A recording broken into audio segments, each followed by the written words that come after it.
ये पहाड़ है मेरी जान, जान पे बनाती है, कभी कोहरा कभी बादल, कभी पागल हो रहा हूँ मैं और कचार से लथपथिया गया हूँ मैं।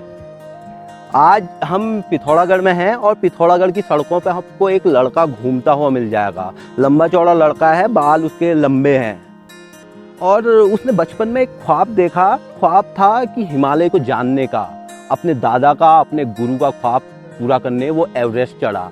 इधर पिथौरागढ़ है, पिथौरागढ़ के उस पार नेपाल है। नेपाल में आपका एवरेस्ट पड़ता है जो हिमालय का भाल है, जहाँ उसे सगर माथा कहते हैं। सगर का मतलब होता है स्वर्ग और माथा का मतलब होता है कपाल, तो स्वर्ग का कपाल है वो। बाकी मनीष जो है वो इतिहास का छात्र है, उसकी अपनी चिंताएं हैं, अपनी महत्वाकांक्षाएं हैं, अपने लक्ष्य हैं। इस शहर को वो कहता है कंक्रीट का जंगल। शहरीकरण का जो जाल बिछा है उसके खिलाफ आवाज़ उठाता है। हिमालय सिखाई देता है आवाज़ उठाना, हिमालय सिखाई देता है आपको गलत के खिलाफ बोलना। तो मिलते हैं उससे, उसके हिस्से का हिमाल जानते हैं, उसकी चिंताएं सुनते हैं, उसकी आशाएं सुनते हैं। आओ फिर चलो, मनीष कशनियाल।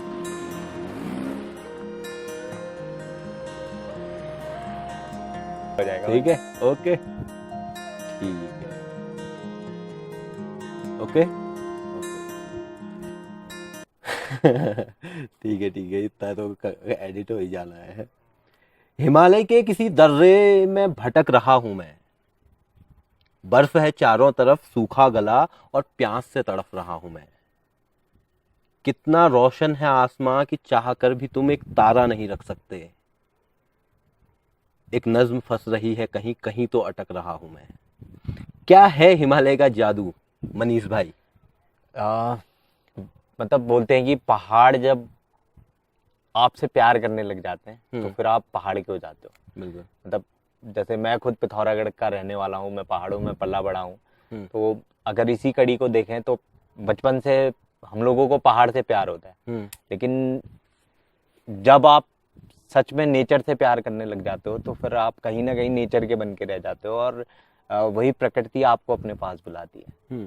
तो इसी में ये है कि मुझे एक शौक चढ़ा कि मुझे भाई ट्रैकिंग करनी है, माउंटेनिंग करनी है। तो उसी शौक में मैं बहुत दूर तक चला आया। मैं इस दूर तक चला आया कि मैंने बहुत सी चीज़ें सीखी। अगर कहीं पे डिज़ास्टर हो रहा है तो कैसे डिज़ास्टर में जाना है, लोगों की मदद करनी है, क्योंकि वही होता है कि फिर जब आप प्रकृति से प्यार करते हो तो आपको फिर इंसानियत से प्यार हो जाता है। क्योंकि प्रकृति कभी किसी को कुछ देने के लिए वो नहीं करती है। मतलब अगर हम चाहें तो प्रकृति से बहुत कुछ ले सकते हैं। जैसे अभी स्वार्थ वाली जिंदगी है, बिल्कुल, तो प्रकृति निस्वार्थ होकर काम करती है। और वही है हिमालय या पहाड़ कहेंगे तो वही है। कहीं ना कहीं यहाँ की जो हवा है उसमें वो निस्वार्थ भावना छलकती है। तो यही है मुझे माउंटेनिंग में घुसने का या फिर बोले कि इस फील्ड में आने का अगर शौक देखा जाए तो कहीं ना कहीं बचपन में जब हम लोग गांव घर में अपनी आमा लोगों के साथ जाते थे तो वो लोग पेड़ में चढ़ते थे और शौले काटते थे, तो हम लोग भी पीछे पीछे उनके पीछे पेड़ों में चढ़ते थे। तो कई बार क्या होता था कि जब हम बहुत ऊपर चले जाते थे तो हमें डांट भी पड़ती थी, और जब हम नहीं भी चढ़ पा रहे थे तो हमें एक मोटिवेट किया जाता था कि नहीं तुम चढ़ो। तो उसी सिलसिले में मैं जब लगभग 12 साल का था तो उस उम्र में मुझे पता चला कि एक चीज होती है एडवेंचर स्पोर्ट्स। तो उसकी कड़ी थी रॉक क्लाइंबिंग। तो उसका एक कोर्स चल रहा था, तो मैं नानी के घर गया था। तो वहाँ पे मुझे एक सर मिले, बासु सर। तो मैं जब उनसे मिला तो मुझे पता चला कि यहाँ पे 10 दिन का एक एक्टिविटी है जिसमें हमें पहाड़ चढ़ना सिखाएंगे। अब 12 साल की उम्र में मतलब अगर उस चीज को देखें तो बड़ा मजा आता था कि यार पहाड़ चढ़ेंगे, कैसे जो चढ़ते होंगे। तो वैसे अगर हम नॉर्मली पहाड़ चढ़े तो नॉर्मली मतलब पूरा जोर लगा के हम चले जाते हैं, लेकिन जब हमें पता चला कि यहाँ नॉर्मल जोर नहीं लगाना है, यहाँ तो रस्सियाँ भी हैं और अलग अलग उपकरण हैं, तो उनको लेके चढ़ना है। तो जब हम उनके साथ चढ़ते थे तो वो थोड़ा डिफिकल्ट था। और उस उम्र में जहाँ पे मतलब लोगों को समझ ही नहीं आता कि हम करें क्या, तो वही है कि मजे मजे में मैंने वो कोर्स पूरा किया। और कई साल बीतने के बाद जैसे 12th के बाद जब लोग भटकते हैं कि यार अब हमें कहाँ जाना है, तो मुझे फिर याद आया कि नहीं यार, मुझे तो मतलब मैंने कई साल पहले एक क्लाइंबिंग का कोर्स किया था और मेरे पास वो स्किल है, तो चलो एक बार फिर ढूंढते हैं कि क्या मैं एडवेंचर स्पोर्ट्स में कुछ कर सकता हूँ। ठीक है। वापस मैंने तलाश करी, मुझे सर का सिर्फ नाम ही पता था। तो वासु सर का जब मैंने दोबारा पता किया, तो मुझे पता चला कि वो पर्यटन विभाग के अंदर एज अ गेस्ट इंस्ट्रक्टर जाते हैं और वहाँ पे अपनी एक्टिविटीज़ चलाते हैं। ठीक है। मैं गया दोबारा से, मैंने काफ़ी ट्रैकिंग करी और मुझे मौका मिला कि 12th के बाद फिर से एक ट्रैक पे जाने में, जिसमें मैं पिंडारी ग्लेशियर गया और दूसरा ट्रैक था रूपकुंड का। ये दो अपने आप में बहुत ही चैलेंजिंग ट्रैक है और बहुत ही मज़ा आने वाला था, क्योंकि मैं फिर से उस चीज़ में जा रहा था जो मैंने कई साल पहले करी थी। ठीक हो गया। मैं वापस गया, मैंने पिंडारी वाला जो ट्रैकिंग कोर्स था वो कंप्लीट किया और मुझे पता चला कि उस साल नंदा देवी की जो राज्यात यात्रा है 2013 में जो होनी थी, हम लोग रेस्क्यू टीम में जाने वाले हैं। अच्छा। वो कोर्स जो था नंदा देवी के रेस्क्यू कोर्स के लिए हमें तैयार किया जा रहा था। ठीक है। तो बड़ा मज़ा आया, मतलब इंटरेस्टिंग था कि भाई हम तो सुनते आ रहे थे कि भाई एक हमारे यहाँ हिमालय की सबसे बड़ी यात्रा होती है नंदा देवी की, और उसकी रेस्क्यू टीम में हमें जाना है और अंदर से मतलब जोश इतना था कि नहीं, अब अगले चरण में भी जाना है। तो जाते जाते हमारा सिलेक्शन दूसरे चरण में भी हो गया। तो उस सिलसिले में जो ट्रेडिशनल रूट है हमारा नंदा देवी के रूपकुंड होते हुए जो जाता है जी, हमने वहाँ जाना था। और उसी दौरान जो उत्तराखंड का 2013 का डिजास्टर है वो हो गया और उस टाइम हम लोग ग्वालदम में फंसे हुए थे। तो ग्वालदम में हम जब फंसे थे तो हम लोग ये सोचे थे कि यार यहाँ से वापस नहीं जाते हैं, रूपकुंड पूरा जाते हैं। तो हम लोगों ने बात करी, हमारे जो टीम मेंबर थे, जो हमारे उस टाइम पे इंस्ट्रक्टर थे, तो उन लोगों ने भी बोला कि टीम का जो नाम है वो रेस्क्यू कोर्स है और जब तक हम इस सिचुएशन में कहीं थोड़ा आगे तक नहीं जाएंगे और हमें पता नहीं चलेगा कि हम कर क्या रहे। हम लोग गए, रूपकुंड पूरा करके आए और वापस जब हम लोग आए तो फिर बाद में पता चला कि यहाँ तो इतनी बड़ी बड़ी डिजास्टर हो चुके हैं। और मुझे याद है कि जब हम लोग वापस आ रहे थे, एक नाले में हमारे साथ ये हुआ कि पिंडर नदी का वो नाला था। ठीक है। तो जैसे ही हमने वो पुल पार किया, 2 मिनट बाद पीछे मुड़ के देखते हैं तो पुल ही बह गया। मतलब वहां से फिर डर पैदा हुआ कि नहीं यार, हम कहीं कुछ गलत तो नहीं करके आए हैं, क्योंकि इतना बड़ा डिजास्टर था। ये था कि अभी तो टेक्नोलॉजी है कि हमारे पास फोन में सब कुछ आ जाता है, लेकिन आज से 10-12 साल पहले इतनी ज़्यादा सुविधाएं नहीं होती थी और खबर आने में भी टाइम लगती थी। तो उस टाइम पता चला कि तबाघाट वाले एरिया में बहुत ज़्यादा नुकसान हुआ है, पिथौरागढ़ एरिया में, और केदारनाथ में अपने आप में बहुत बड़ा नुकसान हो गया था। और हम लोग नेटवर्क एरिया से बाहर थे और जब हम आते हैं हमें पता चला कि यहाँ तो मतलब घटना बहुत ही डिफ़िकल्ट हो चुकी है। ठीक है। जब हम लोग पिथौरागढ़ वापस आए तो मुझे एक इंटरेस्ट था कि मेडिकल फील्ड में कुछ करना है, लेकिन कई बार आपके पास परिस्थितियाँ ऐसी बन जाती हैं कि आप नहीं कर सकते हो। पर मुझे पता चला कि हाँ भाई, एक रेड क्रॉस है जहाँ पे फर्स्ट एड की ट्रेनिंग कराई जाती है। अच्छा। तो मैं गया, फर्स्ट एड की ट्रेनिंग करने के लिए मैंने वहाँ पे इनरोल किया था। तो वहाँ से कॉल आया कि अभी हमें वॉलंटियर्स की ज़रूरत है और धारचूला वाले एरिया में जाना है। तो उसी टीम में जो हमारी जो ट्रैकिंग टीम थी, उसी में से 5-6 लोगों का हमारा प्लान बना कि चलो हम लोग इस वाले में मदद करने जाते हैं। तो हम लोग जब मदद करने निकले तो पिथौरागढ़ से हम प्लान करके गए थे कि 3 या 4 दिन में हम लोग जाएंगे और वापस आ जाएंगे। तो हमने टारगेट रखा था धारचूला, लेकिन धारचूला पहुंचना इतना मुश्किल था कि करीबन हमें मतलब धारचूला पहुंचते पहुंचते सामान के साथ 3 दिन लग गए, क्योंकि रास्ते में रोड टूटी फूटी है पूरी। तो हम लोग जैसे तैसे धारचूला पहुंचे। हम लोगों ने वहाँ पे जो हम लोग रिलीफ मटेरियल लेके गए थे करीब 50 परिवारों का, तो हम लोगों ने एसडीएम सर को हैंडओवर किया। तो एसडीएम सर ने एक बात कही, उन्होंने कहा बेटा तुम लोग बहुत छोटे हो और मैं अप्रिशिएट करता हूँ कि तुम लोग ये सामान पिथौरागढ़ से लेके आए, इस परिस्थिति में लेके आए, लेकिन मेरे को अभी बड़ा दुख हो रहा है कि इतना बड़ा पिथौरागढ़ है और हमारे पास एक रेस्क्यू टीम नहीं है जो हमारे स्थानीय लोगों का रेस्क्यू कर सके। तो एक कह सकते हैं कि वो वर्ड हमारे लिए एक टर्निंग पॉइंट था।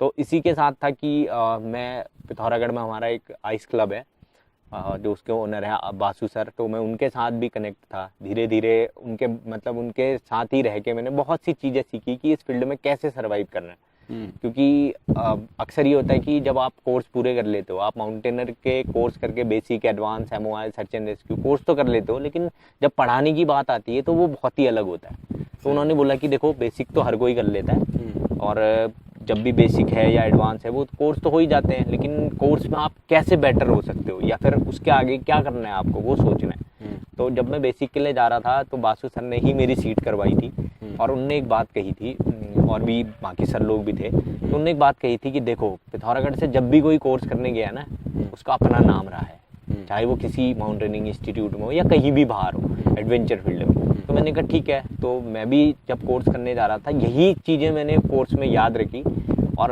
कोर्स में मैं 3rd निकला ऑल ओवर। जो नेशनल हमारे कोर्स होते हैं अपने बैच में मैं 3rd निकला। एडवांस पे गया, मैं एडवांस में टॉप 5 में था। MOI में था, मैं MOI में 2nd निकला। फिर सर्च एंड रेस्क्यू में मैं टॉप में था। तो मतलब कहीं ना कहीं ये कड़ी बनते रही, और उसी कड़ी के साथ फिर मुझे मौका मिला इंडियन माउंटेनिंग फाउंडेशन से जुड़ने का। तो वो हमारा नेशनल एक माउंटेनिंग फाउंडेशन है जहाँ पे जिनके पास कुछ भी नहीं होता है और अगर वो उस फील्ड में कुछ करना चाहता है तो वो एज ए स्कॉलरशिप उसको माउंटेनिंग के और एक्सपीडिशन करवाते हैं। तो मैंने भी एप्लीकेशन फिल करी और मेरा सिलेक्शन हुआ। 2017 में मैंने माउंट गंगोत्री सबमिट किया, और उसके बाद मैंने फिर अलग अलग पीक क्लाइंब करी।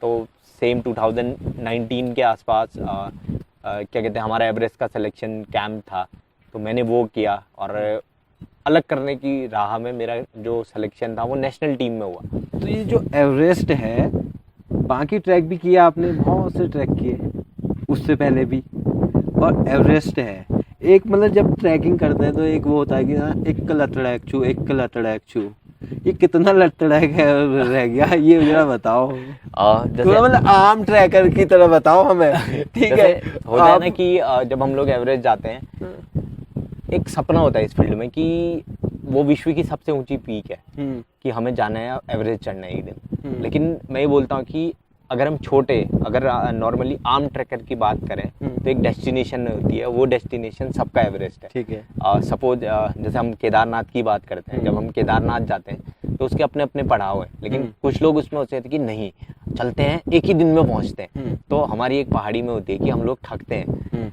तो वो कैसे थकते हैं खुद को, बस इतना ही तो है, बस थोड़ा ही तो है, तो वो कहीं ना कहीं एक मोटिवेशन मिलती है। एक की लताड़ है करके ना, वो कहीं ना कहीं एक मोटिवेशन है। तो जैसे हम लोग क्या देखते हैं कि जितना हमें दिख रहा है, ठीक है, तो हम सोचते हैं बस यही तो दिख रहा है, यही तो जाना है, ठीक है। तो फिर धीरे धीरे क्या होता है, अरे यहीं पे तो जाना है, ठीक है। क्योंकि क्या होता है जब आप उस डेस्टिनेशन में पहुंच जाते हो फिर पता चलता है कि बहुत आगे जाना है। तो हम हमेशा क्या करते हैं, जितना दिख रहा है बस उतना ही सोचते हैं। तो कहीं ना कहीं क्या है वो चलते हैं। और एवरेस्ट की खास बात ये है कि वहाँ पे रात को क्लाइंबिंग होती है, और हर पीक में ही रात को जाते हैं, क्योंकि ये रहता है कि वेदर और दिन में जो हमारा बर्फ है वो पिघलनी शुरू होती है और रात को थोड़ा सा मेल्ट होती है, तो रात को चलने में आसानी होती है दिन के कंपेरिजन। ठीक है। तो रात को क्या होता है कि रात को जितनी टॉर्च की लाइट चलेगी बस वही डेस्टिनेशन है, वो करीबन 4-5 ही कदम होता है। तो धीरे धीरे धीरे ऐसा पता चलता है कि हम तो 8-10 कदम चल रहे हैं, ठीक है। और अक्सर क्या होता है कि जब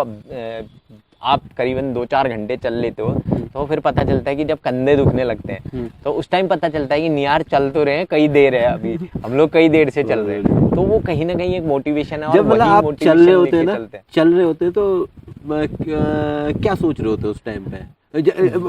चल आदमी मतलब अगर ग्रुप में भी चल रहा है ना, सब अकेले ही चल रहे हैं चलने के लिए, तो वो उस टाइम पे क्या है? उस टाइम एक ऐसी मतलब ये होता है कि हमने यार कैसे ही भी उस डेस्टिनेशन में पहुंचना है, ठीक है, चाहे 10 मिनट लेट पहुंचेंगे लेकिन पहुंचना है बस। क्योंकि क्या होता है कि कई बार जब हम चलते हैं हम चल तो ग्रुप में रहते हैं, ग्रुप कहने के लिए होता है, लेकिन हम अंदर से खुद के लिए चल रहे होते हैं। तो वो कहीं ना कहीं ये कहे कि नहीं बस डेस्टिनेशन अचीव करना है, फिर आगे की फिर देखा जाएगा। तो यही होता है कि एवरेस्ट वाली जर्नी में अपने आप में जब हम लोग बेस कैंप से हम लोग जब कैंप 1 निकलते हैं, कैंप 1 से कैंप 2 जाते हैं, फिर कैंप 3 जाते हैं और उसके बाद फिर हमें बेस कैंप आना पड़ता है। तो कहते यार बड़ी मुश्किल से तो यहाँ चढ़े थे, अब वापस नीचे उतरना है। तो वो भी है कि दोबारा जाना और एक खुशी होती है, क्योंकि अक्सर क्या होता है कि जब पहाड़ आप अपने फेवरेट पहाड़ में जा रहे होते हैं या फिर आप जब नई जगह जा रहे होते हैं, खुशी होती है कि नहीं भाई चलना है भाई, मतलब अगर हालत खराब हो जाए लेकिन चलना है पूरा। तो कहीं ना कहीं एक वो सेल्फ मोटिवेशन होता है। तो वो चीजें हम करते हैं। और उसके अलावा क्या है कि टीम में जैसे हम लोग जब लग रहा है कि बहुत थक गए हैं तो आपस में हम लोग अपनी एक वो करते हैं कि अरे यार चल ले, थोड़ा और चल ले, इतना ही तो है। तो हम आपस में भी लोगों को मोटिवेट करते हैं। ठीक। प्रेम हुआ आपको? प्रेम प्रेम अक्सर होता है।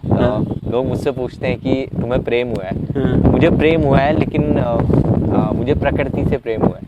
और अच्छा, ये तो यार बहुत मतलब अच्छा आंसर था, लेकिन हम यार सच्ची मुच्ची का प्यार पूछ रहे हैं। हाँ, बढ़िया है, होना चाहिए यार। बिल्कुल, मतलब अच्छी बात मेरा मानना है कि आपको लाइफ में सब कुछ करके देखना चाहिए, क्योंकि अगर आपने किसी को कुछ सिखाना है, जब तक आप उस चीज को नहीं करेंगे तो आप सिखा ही नहीं सकते। क्योंकि सुन रहे हो? नहीं, सुन रही हो? ये एक परम सत्य भी है। ठीक है। क्योंकि अक्सर लोग मुझसे पूछते हैं कि जब अगर एज अ मेंटोर वो मुझसे पूछते हैं कि भैया मुझे लाइफ में क्या करना है, क्योंकि मैंने अगर कभी किया ही नहीं होगा या फिर मैंने चीज़ों के बारे में समझा ही नहीं होगा तो मैं उसको नहीं बता सकता हूँ। तो इसीलिए हम लोगों को लाइफ में सीखना बहुत ज़रूरी है। बहुत बढ़िया।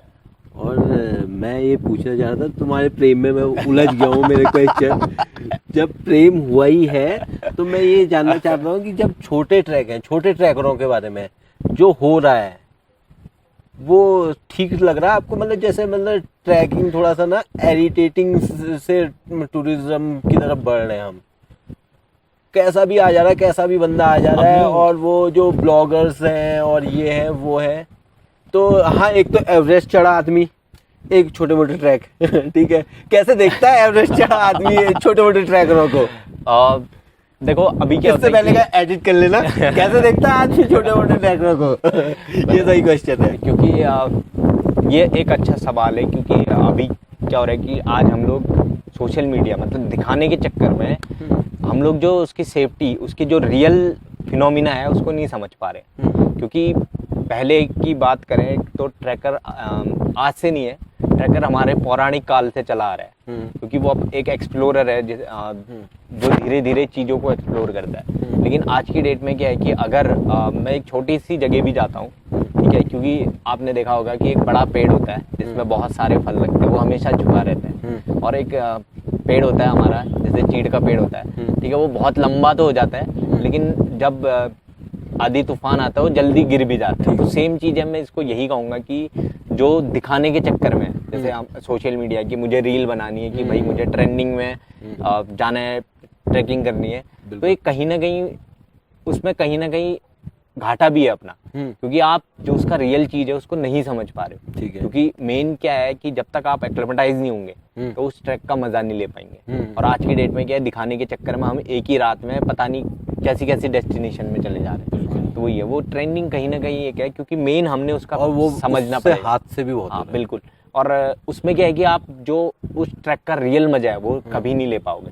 ठीक है। क्योंकि हम लोग बस एक ट्रेंडिंग में दिखा दिया कि पीछे हिमालय दिख रहा है, एक पहाड़ दिख रहा है, बस। ट्रैक का मजा क्या हुआ यार, जरा ये बताओ तो आगे थोड़ा सा ट्रैक का मजा चले। बेसिकली क्या है कि ट्रैक का मजा ये है कि आप जब एक डेस्टिनेशन से दूसरी डेस्टिनेशन जाते हैं और आपका जो गोल होता है वो काफी लंबा होता है। करीबन आपका जो गोल होगा लगभग 30 या 40 किलोमीटर, या हो सकता है 15 किलोमीटर हो, लेकिन वो एक दिन का नहीं होता। वो करीबन ऐसे पार्ट में डिवाइड होता है, या 2 किलोमीटर 3 किलोमीटर की हमने रुक रुक के जाना है, अलग अलग डेस्टिनेशन को कवर करना है। तो ट्रैक का मजा क्या है कि अगर आप एक डेस्टिनेशन, सपोज अगर मैं पिथौरागढ़ से अल्मोड़ा पैदल जा रहा हूँ तो हो सकता है मुझे 2 दिन लगे, लेकिन उस रास्ते में क्या उसका वेजिटेशन है, क्या किस तरीके का उसका जंगल है, किस तरीके का नाला गधेरा उसमें आ रहा है, वो सब अगर मैं नहीं समझ पाया तो उसकी ज्योग्राफिकल कंडीशन में नहीं समझ पाया तो आप कुछ नहीं समझ पाए। क्योंकि असली मजा उसी में है। तो जब तक जैसे होता है ना कि हमारी जो पहाड़ की महिलाएं होती हैं,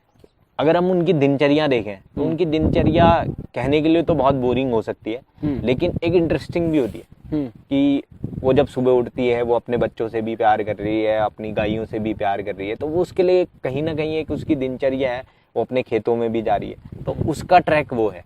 तो सेम है कि अगर हम लोग अगर प्रोफेशनली अगर हम लोग ट्रैकिंग करते हैं या फिर माउंटेनिंग करते हैं, या फिर जो हमारे अभी नई जनरेशन है वो ट्रैकिंग की तरफ अट्रैक्ट हो रही है, उसको ये चीज़ें समझनी पड़ेंगी ठीक है। क्योंकि जैसे अभी रिसेंटली चल रहा है हमारा आदि कैलाश ओम पर्वत चल रहा है, यहाँ पंचाचूली बेस कैंप चल रहा है, चाहे वो केदारनाथ ही है। तो 2013 के बाद केदारनाथ के रास्ता जरूर छोटा हुआ है, लेकिन कहीं ना कहीं ज्योग्राफिकल कंडीशन में वो रास्ते अलग चेंज हुए हैं। तो कहीं ना कहीं अगर हम पहले का केदारनाथ देखें और अब का केदारनाथ देखें, तो जो नेचर को समझने की कोशिश करेगा उसको बहुत सी चीजें मिलेंगी, वरना फिर वही है ट्रेंडिंग रील और वही सब। ठीक ठीक ठीक ठीक ठीक। मैं आपसे ये जानना चाह रहा हूँ कि पहाड़ को बदलते देख रहे हैं आप तो यही रहे मैक्सिमम, कैसे कैसे बदलते देख रहे हो आप? अगर पहाड़ को बदलते देखें हम लोग, हमारा पहाड़ बदल तो रहा है, लेकिन जो हमारी पौराणिक चीजें हैं हम कहीं ना कहीं उसको पीछे छोड़ते जा रहे हैं। जो हमारी संस्कृति है, वो जो हमारी धरोहर है, उसको हम लोग कहीं ना कहीं पीछे छोड़ते जा रहे हैं। और हम लोग एक ये बोल सकते हैं कि वेस्टर्न कल्चर को हम लोग अपना रहे हैं। तो ना ही हम पहाड़ी बन पा रहे हैं और ना ही हम वेस्टर्न कल्चर अपना पा रहे हैं। तो ये कहीं ना कहीं ये है कि जब तक हम अपनी पुरानी चीज़ों को साथ लेके ना चलें, कि जो हमारे ट्रेडिशनल है, जैसे हमारी मम्मी लोग हैं या हमारी दादी लोग हैं, तो वो लोग जब अपने घर पे ही करते हैं। आज हमारे घरों में टाइल लग गई है, लेकिन पुराने टाइम में अगर देखें, जब मिट्टी का मकान हुआ करता था और मिट्टी के मकान की जो मिट्टी थी लीपने वाली, उसको लाने के लिए भी कहीं ना कहीं दूर जाना पड़ता था। और उस मिट्टी को लाके जब उसको लीपा जाता था, और लीपने के बाद जब कोई भी फेस्टिवल होता था तो हमें कमेट की ज़रूरत पड़ती थी। तो कमेट की जहाँ नियर बाई जो कमेट की खाने होती थी, वहाँ से कमेट लाते थे, उसको मिट्टी बनाते थे, और कहीं ना कहीं हम लोग उस पर एपन डालते थे, जो हमारी ट्रेडिशनल, क्योंकि जो हमारी कहीं ना कहीं जो हमारा ट्रेडिशनल है वो अपने आप में बहुत बड़ा है। और उसको मुझे लगता है कि साथ में लेके अगर हम चलें तो कहीं ना कहीं बहुत आगे हम लोग चल सकते हैं।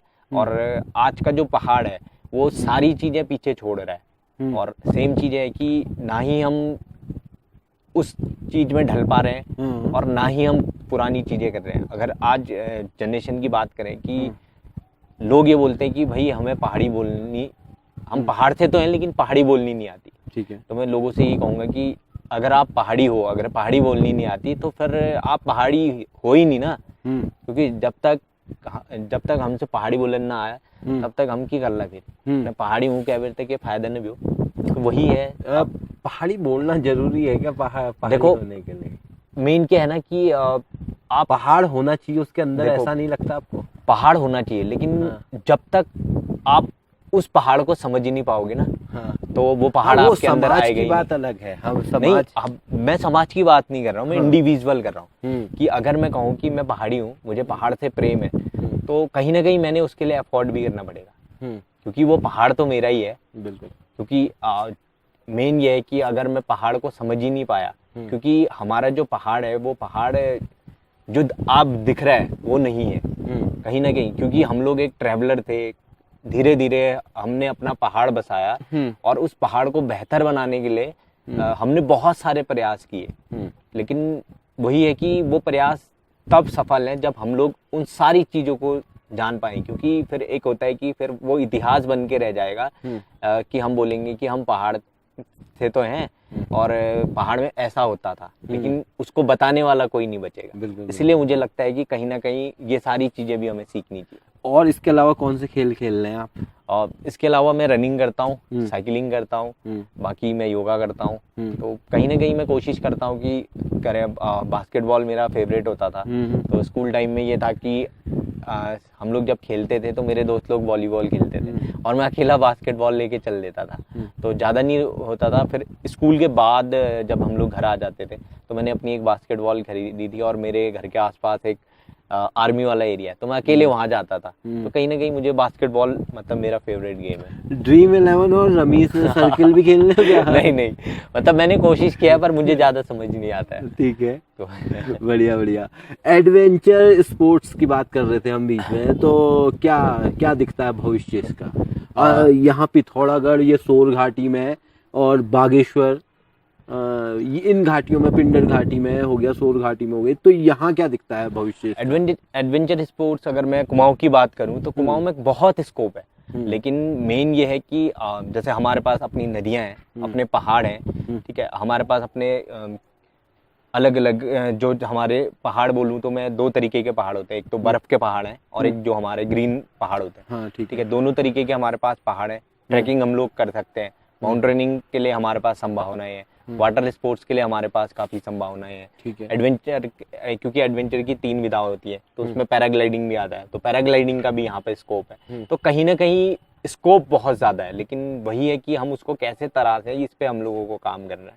तो पिथौरागढ़, बागेश्वर, चंपावत या फिर अल्मोड़ा, अपना नैनीताल, यहाँ बहुत पुराने टाइम से कहीं ना कहीं लोग इस पे काम कर रहे हैं, लेकिन एक मुकाम हासिल नहीं कर पा रहे। तो हो सकता है कि हम जिस चीज़ को दिखाना चाहते हैं वो हम सही तरीके से प्रेजेंट नहीं कर पा रहे, या फिर उस चीज़ को लोग नहीं समझ पा रहे। क्योंकि अगर हम स्पोर्ट्स और एडवेंचर स्पोर्ट्स की बात करें, अगर हम स्पोर्ट्स में जाते हैं, आज स्पोर्ट में ओलंपिक्स और इस सब में हमारा स्पोर्ट्स बहुत आगे है, लेकिन अगर हम एडवेंचर स्पोर्ट्स की बात करें तो कहीं ना कहीं अब एडवेंचर स्पोर्ट्स भी इन चीज़ों में जगह ले रहा है। जैसे पैराग्लाइडिंग के अपने एशिया लेवल के कंपटीशन होने लग गए हैं, रॉक क्लाइंबिंग के, आर्टिफिशियल वॉल के, तो उसमें हमारे एशिया लेवल के कंपटीशन है। तो वो धीरे धीरे विकास की तरफ बढ़ रहा है, लेकिन वही है कि जिस स्तर से उसको होना चाहिए था वो नहीं है। तो हो सकता है कि जब प्रशासन या शासन में जब पॉलिसीज़ बनती है तो मुझे ऐसा लगता है कि वो पॉलिसीज़ क्योंकि हम ही लोग बनाते हैं, तो मुझे ऐसा लगता है कि हमारी जो कम्युनिटी है एडवेंचर स्पोर्ट्स की, उस कम्युनिटी के लोग कम लोग हैं। क्योंकि जब तक उस लेवल में एक बड़ा अधिकारी जब तक उस चीज़ को खुद से नहीं करेगा तो वो पॉलिसीज़ बना ही नहीं पाएगा। तो मुझे लगता है कि ये हम लोगों को यहाँ पे चेंज करने की आवश्यकता है। बढ़िया बढ़िया बढ़िया, ये तो तगड़ा दे दिया तुमने। पॉलिसी मेकर है। राजनीति में क्या है, क्या मतलब क्या सोच रहे हैं आप? सही चल रहा है ये सब हमारी राजनीति, पहाड़ की राजनीति? पहाड़ की राजनीति की अगर हम बात करें तो मेन है कि जो पहाड़ का जो लोग होते हैं उसको ये बोला जाता है कि पहाड़ के लोग बहुत सीधे होते हैं, इन पे आंख बंद करके ट्रस्ट कर लो। और कहीं ना कहीं मुझे ऐसा लगता है कि जब कोई आंदोलन होता है, जैसे अगर पुराने टाइम में जब मैं अपने पिताजी या फिर मैं अपने घर वालों से सुनता आया था कि पिथौरागढ़ का जब डिग्री कॉलेज बना तो इसको बनने के लिए भी बहुत बड़ा आंदोलन हुआ था। तो सेम है, उसके बाद फिर राज्य आंदोलन है, और हाल ही में उसका एक छोटा सा कण में भी था कि पिथौरागढ़ में एक आंदोलन हुआ, शिक्षक पुस्तक आंदोलन। बिल्कुल बिल्कुल। तो उस कड़ी में क्योंकि थोड़ा सा रुचि मुझे भी है पढ़ने में, तो मुझे भी पढ़ने का शौक है, तो कहीं ना कहीं हम लोग भी उसमें जुड़े हुए थे। बहुत बेहतरीन आंदोलन रहा वो आंदोलन अपने आप में ये था कि जो हमारा पहाड़ है, जब तक हम उन चीज़ों को समझेंगे नहीं तो हम विरोध दर्ज नहीं कर पाएंगे। और मुझे लगता है कि जिस दिन हम विरोध करना सीख जाएं, हो सकता है कि थोड़ा देर लगे, लोग आपको डिमोरलाइज करें, लेकिन एक दिन ऐसा आता है कि आप सक्सेस की तरफ बढ़ते हैं। तो वही है कि पहाड़ की जनता ने अब अपने अधिकारों के लिए थोड़ा सा लड़ना पड़ेगा, क्योंकि डेवलपमेंट का मतलब ये नहीं होता है कि आप बड़ी बड़ी बिल्डिंगें बना दो। डेवलपमेंट रियल में ये होता है कि अगर आप छोटे इंफ्रास्ट्रक्चर में ही सुविधाएं बढ़ा दें तो वो डेवलपमेंट होता है। तो आज की डेट में सिर्फ डेवलपमेंट ये है कि आप बड़ी बड़ी कंस्ट्रक्शन कर देते हैं। सेम है पिथौरागढ़ में, मुझे जितना याद है, मतलब मैं सुनता आ रहा हूँ कि बेस अस्पताल बन रहा है, पहले तो यही सुना, फिर कैंसिल हो गया, फिर बना, फिर नया बना, फिर आज भी ये है कि ऐसी सिचुएशन है कि हमारा जो डिस्ट्रिक्ट हॉस्पिटल है उसी की अपनी स्थिति सुधर नहीं पाई है, तो हम नया बेस बना के क्या करेंगे। तो सेम चीज़ है, जिस दिन हम उस छोटी छोटी सुविधाएं को बढ़ाएंगे तब जा करके हमारा पहाड़ बढ़ पाएगा। बड़ा तगड़ा दे रहे हो, देख लेना तुम। बाकी मेरी कोई गारंटी नहीं है, मैं तो कह दिया हूँ। हमें तो कुछ नहीं फर्क पड़ता। सही है यार, बढ़िया है। तो यार देखो यार, खरोड़ा तो आपने बता ही दे दी है कि हर जगह हो रही है खरोड़। ठीक है, नदी की, जंगल की, इसकी उसकी, ये मैं लगभग सभी से पूछ रहा हूँ। तो वो क्या है जो दिख नहीं रहा है, जिसकी खरोड़ा हो रही है और दिख नहीं रहा है, वो ऐसा क्या है वो तुम्हारी नज़र में? मेरी नज़र में ये हो सकता है कि जैसे अगर हम चीज़ों को ढूंढने की बात करें तो मेन है कि हम समझ ही नहीं पा रहे हैं कि हमें किन बेसिक चीज़ों की ज़रूरत है। क्योंकि निजी लाइफ में अगर हम देखें तो हमारे लिए स्कूल जो हमारा मतलब फाउंडेशन है वो हमारे लिए एक इम्पोर्टेंट रोल रखता है। उसके अलावा हमारा अस्पताल और हमारी सड़कें, ये तीन हमारे लिए कनेक्टिविटी, ये तीन हमारे लिए मेन है। और अक्सर जब लोग पलायन करते हैं तो यही तीन मुद्दों को लेके करते हैं कि हमारे पास जॉब नहीं है, कि हमारे पास भाई अच्छा हॉस्पिटल नहीं है, और हमारे पास भाई अच्छी सड़क नहीं है, कि अगर हम दिल्ली जाते हैं तो भाई झटके खा खा के हमें यहाँ पहुँचना पड़ता है, ये जर्नी मुझे बहुत पीड़ा करती है।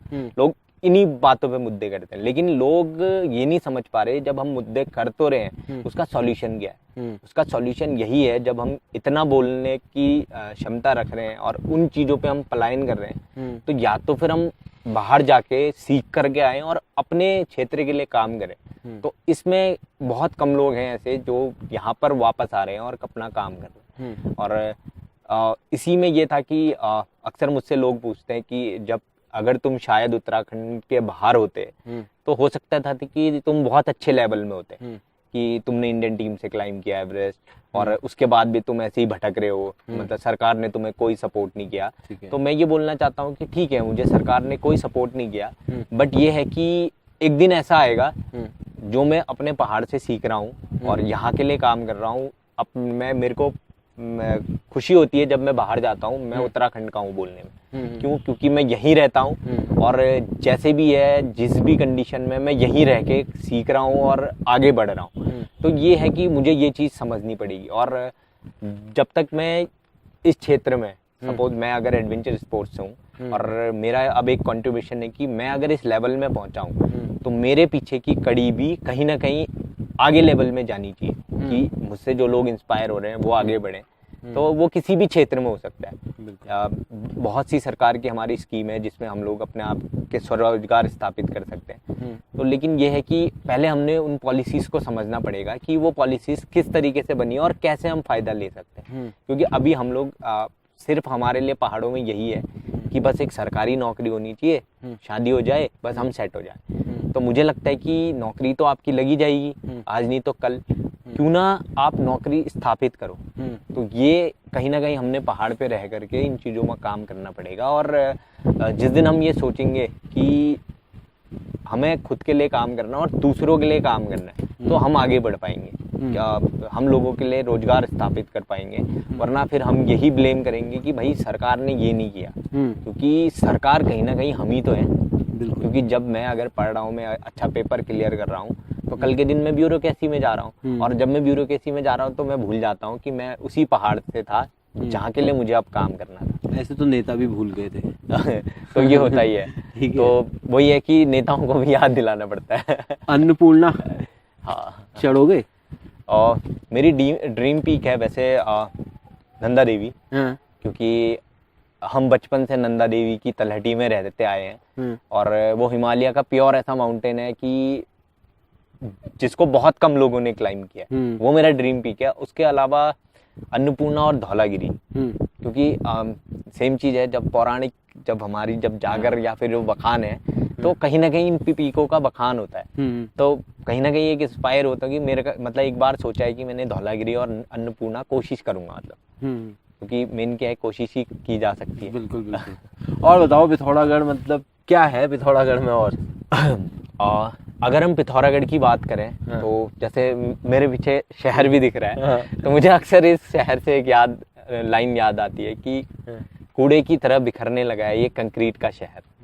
क्योंकि वही चीज़ आ गई फिर से कि हम डेवलपमेंट के पीछे तो भाग रहे हैं, लेकिन हमारा कोई प्रॉपर चैनलाइज नहीं है। इस पिथौरागढ़ की बात करें तो इसका एक अपना इतिहास रहा है, जितना हम पढ़ते आ रहे हैं, और अलग अलग किताबों में इसका अलग अलग बखान है। जैसे अंग्रेजी शासन ने भी यहाँ पे अपना राज किया है, गोरखाओं ने भी अपना राज किया है, चंद वंशों ने किया है, चाहे वो कत्यूर वंश है, उनका भी प्रमाण यहाँ पे मिलता है। तो कहीं ना कहीं अभी भी हमारा पिथौरागढ़ एक अनटच्ड है, कि आप किसी भी चीज़ में देखो तो पिथौरागढ़ एक्सप्लोर ही नहीं हुआ है। क्योंकि पुराने टाइम पे भी जो हमारे वही है, जो हमारे हिस्टोरियन रहे हैं, वो कहीं ना कहीं ट्रैकर ही थे, और वो ट्रैक करते करते आए, जितना उनकी समझ थी उन्होंने लिखा, और उन्हीं को हम लोग आज मार्गदर्शक के रूप में हम लोग हिस्ट्री में भी पढ़ते आ रहे हैं। चाहे वो एटकिंसन हो, थैंक्स टू ट्रैकर ना, फिर हाँ, बोल सकते हैं कि थैंक्स टू ट्रैकर, कुछ भी नहीं होता, बता रहे हैं। ठीक है, क्योंकि कहीं ना कहीं अब सेम है, आदिगुरु शंकराचार्य भी हमारे यहाँ आए, वो भी अपने टाइम के ट्रैकर रहे थे। तो कहीं ना कहीं ये इतिहास अपने आप में, और इतिहास एक ऐसा सब्जेक्ट है जो हर सब्जेक्ट से कनेक्ट होता है। तो वही है कि अभी स्कोप है कि पिथौरागढ़ की अगर हम खोज करें तो कहीं ना कहीं इस पिथौरागढ़ की बहुत सारी अलग हिस्ट्री निकल के आई। क्योंकि अगर हम पहाड़ की बात करें तो पहाड़ में एक चीज़ मिलती है कि पहाड़ में पहाड़ का कोई था ही नहीं, सब लोग बाहर से आए और अलग अलग कारणों से आए और वो सब पहाड़ के हो गए। तो वही है कि ये भी बोल सकते हैं कि उन वही लोगों को माइग्रेट भी हो रहे हैं। और वही माइग्रेट भी हो रहे हैं दोबारा। ये तो Reverse इतिहास हो migrate। गया, आप यथार्थ पे बात कर रहे हैं इसके, इस शहर के यथार्थ पर क्या तो है? पिथौरागढ़ अभी क्या है कि ये एक हमारा डेवलपिंग सिटी है जो बहुत तेजी से बढ़ रहा है। तो डेवलपमेंट के साथ साथ सारी चीज़ें बढ़ रही हैं, लेकिन कुछ चीज़ों में बहुत स्लो भी चल रहा है। जैसे बेसिक नीड हमारी क्या है कि हमारा एक हमारे यहाँ शिक्षा की एक प्रॉब्लम है, तो उस पर हम लोगों को थोड़ा सा कोशिश करना चाहिए कि कैसे उसको हम आगे लेके जा सकते हैं। और मेन सेम चीज़ है हॉस्पिटल और कनेक्टिविटी। तो कनेक्टिविटी प्लेन तो यहाँ अक्सर कई बार चलता है, एक दो बार मैंने भी सफ़र किया था, तो लेकिन मज़ा बहुत आता है। बट वही है कि वो अगर स्टेबल हो जाए एक बार तो वो है। क्योंकि मैंने जब नेपाल में जब गया था तो मैंने नेपाल में देखा कि पिथौरागढ़ से छोटे मतलब जितना हमारा एयर स्ट्रिप है इतने 2 एयर स्ट्रिप इसके बराबर या 2 या 3 भी हो सकते हैं कहीं कहीं पे। तो वो जब छोटे छोटे जगह पे अपना अपना प्लेन चला सकते हैं तो क्यों, मतलब ये क्या कारण ऐसा है कि हमारे यहाँ प्लेन नहीं आ पा रहा। तो ये कहीं ना कहीं हमें समझना पड़ेगा। और वही है कि जब तक हम दूसरी जगह ट्रैवल नहीं करेंगे हम नहीं समझ पाएंगे कि हमसे बेटर काम कहाँ हो रहा है। तो ये हम लोगों को समझने की एक कोशिश है। सेम चीज़ है कि वही पिथौरागढ़ के लोग भी मुझे लगता है कि बोलना नहीं जानते कि अगर हमें उसकी नीड है तो वो बहस तो करते हैं, वो कहीं ना कहीं सोशल मीडिया में दिखती है, वो कहीं ना कहीं कहीं पे गैदरिंग होती है वहाँ दिखती है, लेकिन उसको जब सही जगह में आना चाहिए तब लोग नहीं बोल पाते। और जिस दिन लोग बोलना चाहेंगे तो हो सकता है कि वो तेजी से हो जाए। शिक्षक की तरह है कुछ अगर बोल सकते हैं। उठाए। मतलब ये है कि शिक्षक पुस्तक आंदोलन की तरह हम अपने शहर के लिए अलग अलग मुद्दों पे आंदोलन उठाएं तो मुझे लगता है कि हमारा मतलब पिथौरागढ़ या वो चाहे हमारा उत्तराखंड है वो बहुत जल्दी ग्रो कर सकता है। और जो रियल में हमें ज़रूरत है उन चीज़ों पे ग्रो कर सकता है। क्योंकि सेम चीज़ है, पिथौरागढ़ में हमारा डिग्री कॉलेज ही उतना अच्छा नहीं था, तो उसको कैंपस बना दिया गया। और कैंपस क्या है लोगों को पता ही नहीं है। तो वही है कि कॉलेज का मतलब ये नहीं होता है कि छात्र राजनीति करना है। मुझे लगता है कि कॉलेज का मतलब ये है कि हमें बेसिक चीज़ें सीखनी चाहिए। कुछ हम स्कूल से सीखते हैं, फिर कुछ हम कॉलेज से सीखते हैं। तो मेन चीज़ है कि आज की डेट में पिथौरागढ़ में मतलब युवाओं का भी एक ही लक्ष्य है कि सरकारी नौकरी लग जाए। और जिस तरीके से हमारे देश में चीज़ें बदल रही हैं तो उस हिसाब से सरकारी नौकरी के ऑप्शन हमारे पास कम है। तो हमें लगता है कि अब खुद के लिए ही काम करना चाहिए। तो वो एक अगर उसको देखें तो वो चीज़ें हो सकती हैं। यहाँ से अगर मैं कैमरे पे देख रहा हूँ और वो उधर नेपाल दिख रहा है, मान लेते हैं कुछ पहाड़ियों के पास, तो ये भी एक प्यार था एवरेस्ट से कि मैं नेपाल के करीब हूँ? नहीं, ऐसा तो मैंने कभी नहीं सोचा, क्योंकि मेरा कभी लक्ष्य एवरेस्ट नहीं था। अच्छा। मेरा लक्ष्य मैंने ये बनाया था कि इस फील्ड में कुछ अचीव करना है। और एक बार मैंने डिस्कशन किया था जब मैं बेसिक कोर्स में था, तो उस टाइम जो मेरे सीनियर थे वो लोग आर्मी से आए हुए थे। क्योंकि जब कोर्स में आप रहते हो सीनियर भी आपका दोस्त बन जाता है। तो जब उनसे मेरा डिस्कशन हुआ था तो उनने मुझसे एक बात कही थी, यार मनीष अभी तुम्हारी उम्र ना 17 साल है, तो एक काम कर, तुझे ना 2020-21 तक एवरेस्ट चढ़ जाना चाहिए। तो मैंने कहा ठीक है, लेकिन चढ़ते कैसे मुझे ये नहीं पता था। तो सेम चीज़ है कि जब मैं अपने गुरुजी, मेरे जो गुरु हैं बासु सर, जब मैं उनकी कहानी सुनता हूँ, जब वो बताते हैं कि किन परिस्थितियों में हमने एक एडवेंचर क्लब पिथौरागढ़ में बनाया और कहीं ना कहीं उसमें डिजास्टर मैनेजमेंट है या फिर सामाजिक अलग अलग गतिविधियों पे वो काम करते हैं और एडवेंचर को बढ़ाने के लिए वो काम करते हैं, तो किस किस परिस्थितियों में उनने काम किया और उनको एक बार मौका मिला था एवरेस्ट जाने का, लेकिन उनकी उस टाइम की पारिवारिक कंडीशन ऐसी नहीं थी कि वो एवरेस्ट जा सकते थे, क्योंकि उनको कुछ पैसा पे करना था। तो वो कहीं ना कहीं डिमोरलाइज थे उस टाइम पे, क्योंकि उनको फिर एक बार और मौका मिला। तो उनको लाइफ में 2 बार मौका मिला और दोनों टाइम उनकी ऐसी कंडीशन थी कि वो नहीं जा सके। क्योंकि अभी के टाइम में कि अगर हम किसी से उधार भी पैसा मांगेंगे या फिर बहुत से ऐसे प्लेटफॉर्म आ गए हैं कि जहाँ पे हम लोग अपनी क्राउड फंडिंग कर सकते हैं, वो उस टाइम पे ऐसा जमाना नहीं था।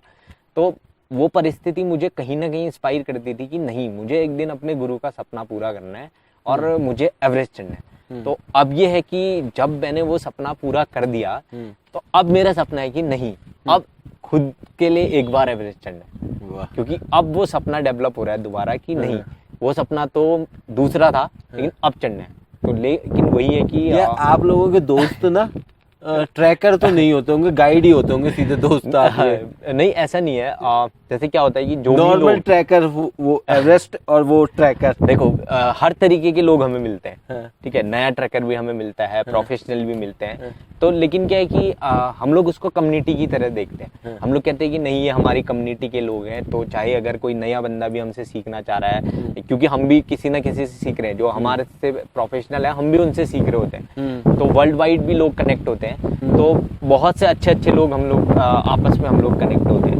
तो हर तरीके के लोग हमें मिलते हैं। और अभी तो क्या है कि बहुत सारे ब्लॉगर और ये सब भी मतलब जुड़े रहे हैं, क्योंकि वो कहीं ना कहीं एक कम्युनिटी बनती जा रही है। तो जो एक नया ट्रैकर है लेकिन वो ब्लॉगर भी है, उससे क्या कहना चाहेंगे आप, ये बताएं। मैं जो हमारे नए ट्रैकर हैं और वो ब्लॉगिंग भी करते हैं, हो सकता है कि वो प्रोफेशनली ब्लॉगर हो और उनका ट्रैकिंग की तरफ भी इंटरेस्ट बढ़ा है, मैं उनको यही कहूँगा कि जब भी आप अपने ट्रिप प्लान करते हैं तो आप सेफ्टी प्रिकॉशन से एक बार ये देख लेना कि जहाँ पे हम जा रहे हैं तो हमें किस कंडीशन में जाना चाहिए। क्योंकि लोग अभी क्या कर रहे हैं कि वो ब्लॉगिंग बनाने के चक्कर में अकेले निकल जाते हैं। तो मैं उनको यही बोलूँगा, जब भी आप हाई हिमालयास में जाते हो या फिर आप ट्रैकिंग के लिए किसी डेस्टिनेशन पे जाते हो, आप अपने साथ जो लोकल गाइड है उसको अवश्य ले जाएं। एक तो ये रहता है कि उसको लोकल चीज़ों के बारे में, जो लोकल शॉर्टकट्स हैं, या हो सकता है कि उस एरिया में अगर कुछ भी ऐसी घटना घट जाए तो हो सकता है कि उसको वहाँ के लोकल तौर तरीके पता हों। क्योंकि हम लोग ये बोलते हैं कि जैसे पहाड़ में अक्सर बोलते हैं कि हर एक स्थान का अपना एक देवता होता है, तो वही है। तो वो भी जो लोकल गाइड है वो उस एरिया का अपना एक हीरो है। तो जब तक हम उसको साथ में नहीं ले जाएंगे तो फिर वही है कि किसी दिन अगर कुछ हादसा हो जाता है तो फिर मतलब वो उसके जिम्मेदार हम होते हैं। और अगर हादसे कम करने हैं तो हमें कहीं ना कहीं लोकल को भी इन्वॉल्व करना पड़ता है। पिंडारी का हीरो याद आता है मेरे को, खिलाफ सिंह दानू। वो भी लड़ता मर गया। बहुत से लोग हैं। तो कैसा अनुभव रहा हमारे से बातचीत करने का?